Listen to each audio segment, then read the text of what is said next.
Para sa mga breastfeeding mom dyan, gusto ko lang i-share sa inyo yung milk booster ko na ginagamit lately. This one. This is a herbal coffee from Lactaglow. Marami siyang benefits. Ayan, kung makikita nyo, 10 in 1. Coffee po yung lasa niya, pero non-caffeinated po ito ha. And this is unsweetened po dahil stevia po yung ginamit.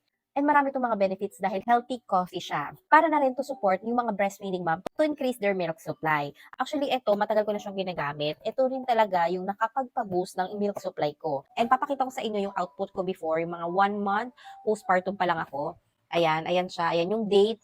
And ganyan lang kadami talaga yung output ko. Pero syempre, since porsigido talaga tayong i-pursue yung breastfeeding, nag-invest ako and nag-try ako ng iba't ibang mga milk support or milk booster to increase my milk supply. Maliban sa mga malunggay, syempre magsasawa din tayo doon. Nag-try tayo ng mga ganito. Katulad nito, coffee from Lactaglow. Good thing pa, dahil mahilig din talaga tayo sa coffee, meron din palang mga milk booster na coffee. So, kaya nag-stick talaga ako sa mga ganitong klaseng milk booster.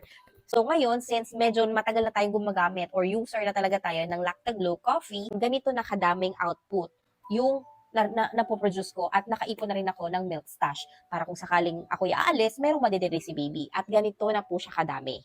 Alam niyo mga mommies, enougher lang po talaga ako. Meaning, kung ano lang po yung kailangan ni baby, yun lang yung masusupply ko. Hindi naman nabibitin si baby, pero enougher lang. Kung ano lang talaga yung kailangan niya. Kung ano lang talaga yung needs niya, yun lang yung napoproduce ng body ko. Simula nang nag-take ako ng Lactaglow, ayan, tinuloy-tuloy ko lang yung pag-take nito. Dumami na siya. Ayan, nakakaipon na ako ng milk stash. Ayan o, kung makikita niyo, ganyan na siya kadami. Thankful na rin ako kahit papaano kasi syempre may naiipon akong milk stash.